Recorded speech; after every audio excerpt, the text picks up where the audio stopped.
അടുപ്പിക്കുന്നതാണ് അവർ വിശ്വാസം. ഇതാരാ പറഞ്ഞു? അവര് പറഞ്ഞതാ. അലാലില്ലാഹി ദീനുൽ ഖാലിസു വല്ലദീന ഇത്തഖദു മിൻ ദൂനിഹി ഔലിയാ മാ നഅബുദുഹും ഇല്ലാ ലിയുഖർരിബൂനാ ഇലല്ലാഹി സുൽഫാ. പടച്ചോനിലേക്ക് അടുപ്പിക്കാനാണ് ഞങ്ങൾ ഈ മാന്മാരെ വിളിക്കുന്നത് എന്നതിനെ അള്ളാഹ് പരാമർശിച്ചത് എങ്ങനെയാ? അള്ളാഹ്ക്ക് പുറമെയുള്ളവരെ ഇബാദത്ത് ചെയ്യുന്നവർ. കണ്ടോ? അള്ളാഹ്ക്ക് പുറമെയുള്ള ഇബാദത്ത് എന്താ? മൈദീൻ ഷഹേ രക്ഷിക്കണേ, മമ്പർ ഞങ്ങളെ കാക്കണേ, ഞങ്ങൾക്ക് വേണ്ടി ശുപാർശ ചെയ്യണേ എന്ന പരാമർശത്തെ ഇലാഹാക്കി സ്വീകരിച്ചു എന്ന അള്ളാഹ് പറഞ്ഞു. തീർന്നില്ല. അടുത്തത് 10-ാം അധ്യായം 18-ാമത്തെ വചനം.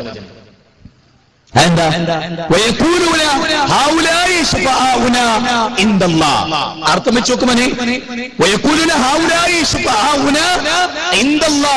അള്ളാന്റെ അടുത്ത് ഈ മഹാന്മാർ ഞങ്ങളുടെ ശുപാർശകരാകും. ഇന്ന് കേരളത്തിലെ മുസ്ലിമീങ്ങളിലെ ഒരു പ്രബല വിഭാഗത്തിന്റെ വിശ്വാസം എന്താ?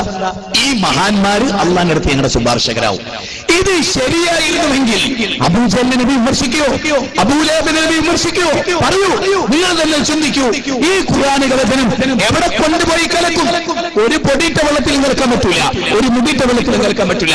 പ്രസാദ് എന്നൊക്കെ മിറാക്കിൾ ആഫ്റ്റർ മിറാക്കിൾ, മഹാ അത്ഭുതം ഈ ഖുർആൻ.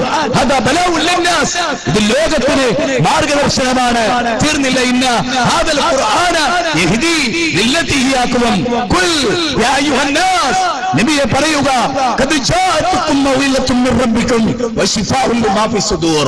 അല്ലാഹു മാനവരാശിക്ക് മാർഗദർശനമായി അവതരിപ്പിച്ച ശിഫായ, ഹൃദയത്തിന് ശമനവിശദമായ അല്ലാഹുവിന്റെ ഗ്രന്ഥം. 10-ാം അധ്യായം 57-58 വചനങ്ങൾ, 40-ാം അധ്യായം 24-ാമത്തെ വചനം, ഖുർആനിലെ 4-ാം അധ്യായം 82-ാമത്തെ വചനം, ഖുർആനിലെ 59-ാം അധ്യായം 21-ാമത്തെ വചനം.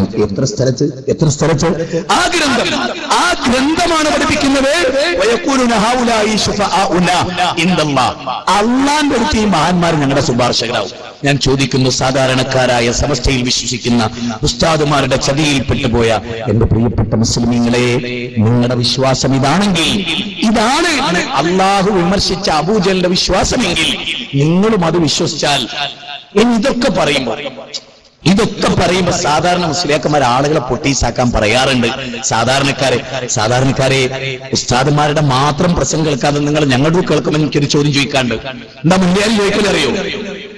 മക്കയിലെ മുശ്രിക്കുകളുടെ മേൽ അല്ലാഹ് ഇറക്കിയ ആയത്ത് ഞങ്ങളുടെ മേൽ ഓതുന്നു. എങ്ങനെ പറയാറില്ലേ? അങ്ങനെ പറയാറില്ലേ?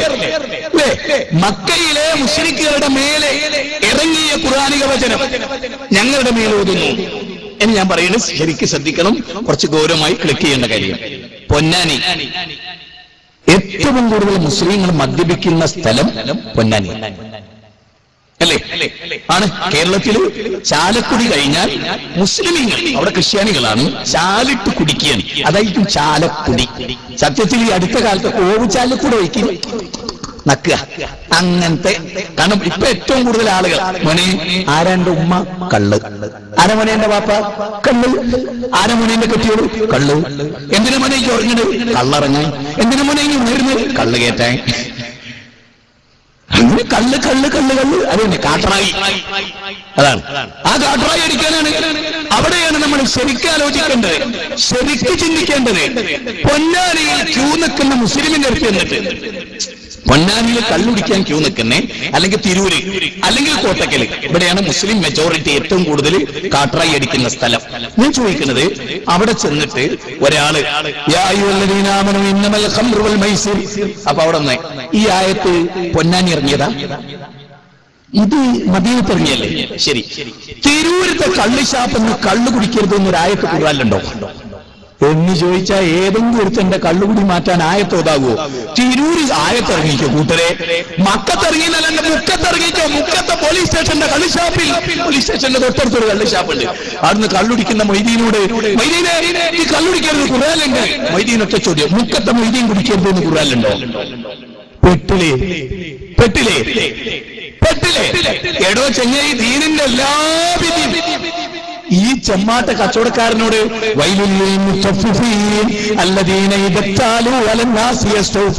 ഒണ്ടൊറ്റ ചോദ്യം, ഈ അധ്യായം മദീനിയാണോ മക്കിയാണോ? ചമ്മാട്ട് ഇറങ്ങിയതാണോ എന്ന് ചോദിച്ചപ്പെട്ടില്ലേ? ചമ്മാട്ട് ഇറങ്ങിയല്ല. എന്നാ എനിക്ക് സ്വീകാര്യമല്ല അറിഞ്ഞ ഓൻ അന്നാക്കാൻ പിന്നെ കയ്യോ? അതുപോലെ മൊയ്ലിയന്മാരോട് മക്കയിലെ മുശ്രിക്കുകളുടെ സ്വഭാവം നിങ്ങൾക്കുണ്ട്. മക്കയിലെ മുശ്രിക്കുകളോട് ഓതി ആയത്ത് എന്നെ ഊതുക. നിങ്ങൾ കള്ളുടിക്കുന്നുണ്ടെങ്കിൽ മദീനയിൽ ഇറങ്ങിയ ആയത്ത് എന്നെ ഊതുക. നിങ്ങൾ ശിർക്കിനെ കൊള്ള പോകുന്നുണ്ടെങ്കിൽ ആ ശിർക്കിനെ കൊള്ള പോയ ഒരു സമൂഹത്തിന്റെ ശിർക്കെന്തായിരുന്നോ അതാ പറയാ. യാതൊരു സംശയവും വേണ്ട.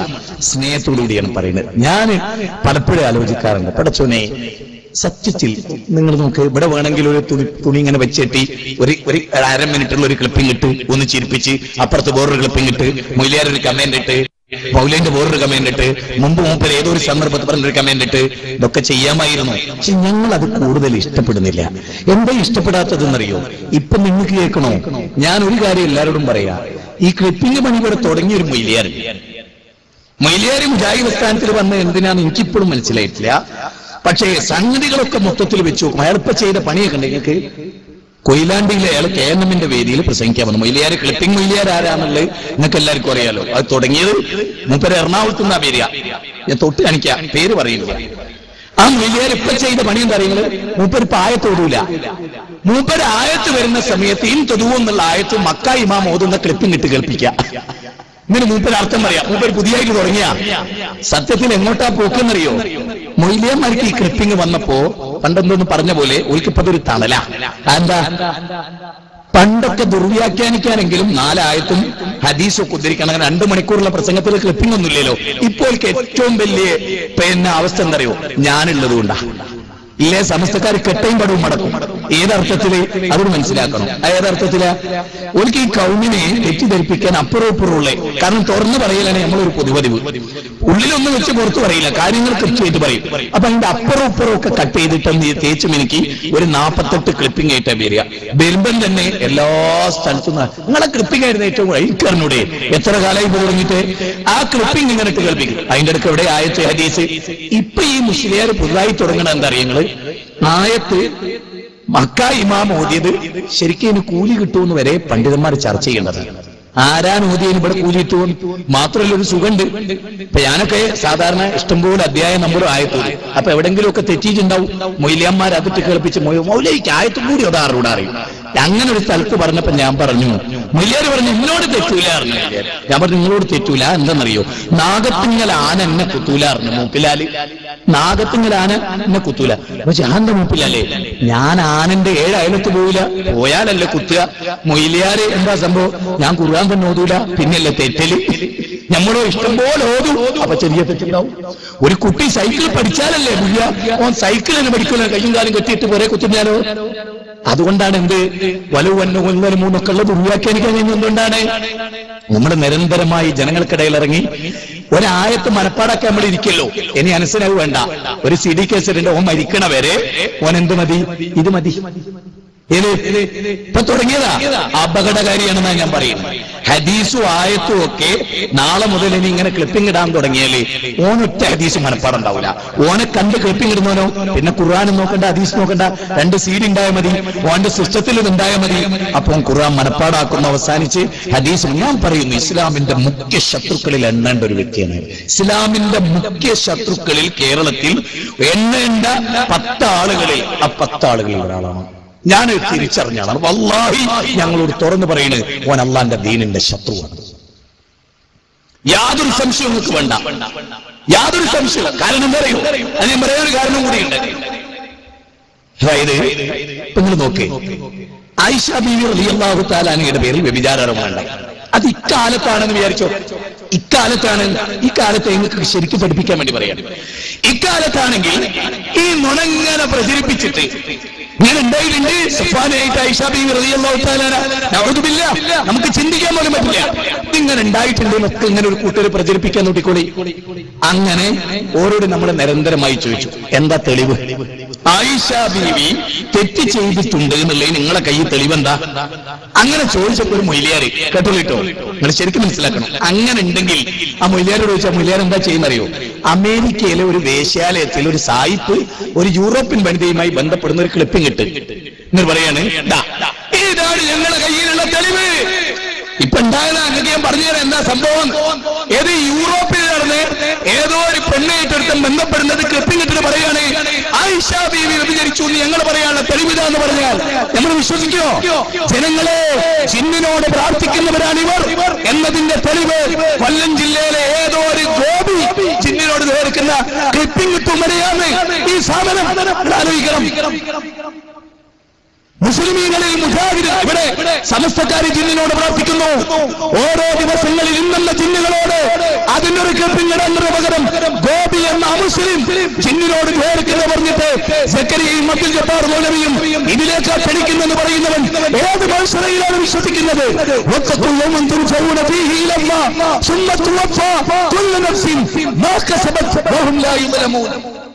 അങ്ങോട്ട് എന്നോട് പറയാനുള്ളത് മുജാഹിദുകളിൽ ജിന്നിനോട് പേടുന്നുണ്ടോ ചോദിച്ചാൽ ഹിന്ദുവായ ഗോപി പേടുന്നതിന്റെ ക്ലിപ്പിടുക, എന്നിട്ട് ഓനൊക്കെ സ്റ്റേജിൽ കയറ്റി കൊണ്ടുവരുന്നില്ലേ? നിങ്ങളൊക്കെ ചർമ്മ സൗഭാഗ്യം ഭയങ്കര. നിങ്ങളോടൊപ്പം ആയിരുന്നില്ലേ കുറച്ചുകാലം ഞങ്ങൾ കഴിഞ്ഞൂടി അല്ലേ? നിങ്ങൾ ആലോചിച്ച് നോക്കി. നാളെ നമ്മൾ ചമ്മാട്ടുള്ള ഒരു വലിയ മാന്യനെ കുറിച്ച് അയാൾ വ്യഭിചരിച്ചു പറയാ. തെളിവ് ചോദിച്ചപ്പോ കോവളത്തെ വേശ്യാലയത്തിൽ നിന്ന് കിട്ടിയ ഒരു പിക്ചർ ഇട്ട് കാണിച്ച ഓന്റെ കാരണക്കുട്ടി നല്ല കഴിവുകൾ അടിച്ചു പൊട്ടിക്കൂലേ? മാന്യനായ സമൂഹത്തിൽ ഒരു ആചാര്യ വ്യഭിചരിച്ച് ഞാൻ കണ്ടിട്ടുണ്ട്, എന്റെ അടുത്ത് ക്ലിപ്പിംഗ് ഉണ്ട് എന്ന് പറയാ ഒരുത്തൻ. എന്നിട്ട് ഓൻ എന്ത് ചെയ്യാ? കോവളത്ത് പോലീസുകാർ വേട്ടയാടിപ്പോ ലോഡ്ജിൽ ഇറക്കുന്ന വേശ്യന്റെ ഒരു ക്ലിപ്പ് ഇടുക. അമ്പസുള്ള ആൺകുട്ടികളെ തയമ്പണ്ട അടിച്ചിട്ട് പല്ലി ചുണ്ടുമ്പോ കോപിച്ചാലും വേണ്ടേ? പക്ഷെ ഞങ്ങൾ റബ്ബിലേക്ക് വിടുകയാണ്. നിങ്ങളത് മുഴുവൻ നിങ്ങളെ നയിക്കുന്നവരാരാണെന്നും നിങ്ങൾക്ക് ക്ലാസ് എടുക്കുന്നവരാരാണെന്നും ഞങ്ങൾക്കറിയാം. ഞാനിത് ഇത്ര വൈകാരികമായതെന്തറിയോ? മെനയാന്ന് കുട്ടികൾ കരയാണ്. ജിന്നിന് ഇനി കേൾക്കണ്ടേ? ഇവർ റുഖിയ ശിറയെ ചെയ്യുന്നത് എന്തിനാണ്? മെനയാന്ന് പൂരൂരെ തെങ്ങിട്ട് എന്താ ക്ലിപ്പിങ്?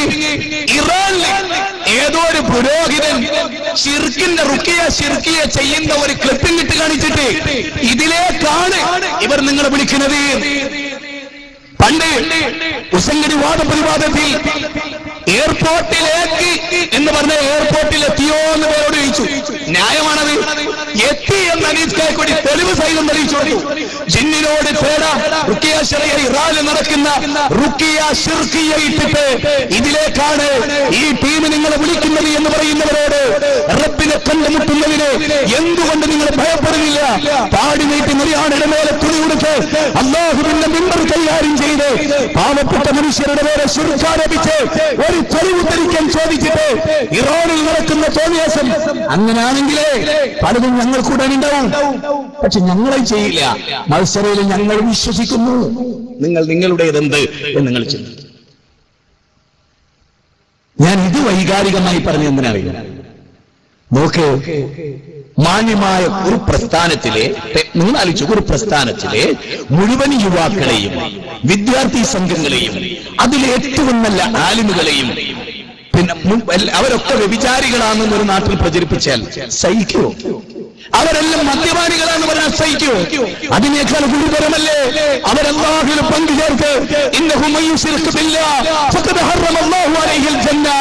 ഏതൊരു സ്വർഗത്തിന് വേണ്ടി ഏറുകൊണ്ടുവോ, ഏതൊരു സ്വർഗത്തിന് വേണ്ടി അധ്വാനിച്ചുവോ, ഏതൊരു സ്വർഗത്തിന് വേണ്ടി തൗഹീദ് പറഞ്ഞുവോ, ഏതൊരു സ്വർഗത്തിന് വേണ്ടി അവർ ഇസ്ലാമിനെ പഠിപ്പിച്ചുവോ അവർ നരകാവകാശികളാണ്. അവർക്ക് സ്വർഗം നിഷിദ്ധമാണ്. അവർ മൊയ്തീശയെ വിളിക്കുന്ന പോലെ ജിന്നിനെ വിളിക്കുന്നവരാണ് എന്ന് പഠിപ്പിച്ചിറങ്ങിപ്പോരുന്നവരെ ഹസ്തദാനം ചെയ്ത് നന്നായി എന്ന് പറയുന്ന നമ്മുടെ ഊരികളെ നിങ്ങളുടെ ഈമാൻ നിങ്ങൾ പരിശോധിക്കും. അപ്പോ ഞാനൊരു ചുരുക്കിയത് പറയാം. എന്റെ മനസ്സ് തോന്നിയൊരു ചിന്ത നിങ്ങളുടെ മുമ്പിൽ വെക്കുക. സുബൈക്ക് ഖുനൂത്ത് ഓതണമെന്നും ഓതല്ല. ഒരു ടീമും വിജയത്താണ്.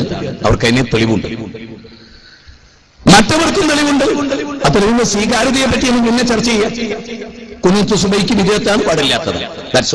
പക്ഷേ ഞാൻ ആലോചിക്കുക, ഒരു ടീം സുബൈക്ക് ഖുനൂത്ത് ഉണ്ട് എന്ന് വിശ്വസിക്കുന്നവരാണ് എന്ന് ഒരു ടീമിനെ പറ്റി ആരോപിക്കുക. ആ ആരോപിക്കപ്പെട്ട ആരും സുബൈക്ക് ഖുനൂത്ത് ഓതുന്നില്ല. ശരിക്കും ചിന്തിക്കണേ, പോയിന്റ് ശരിക്കും ചിന്തിക്കണേ.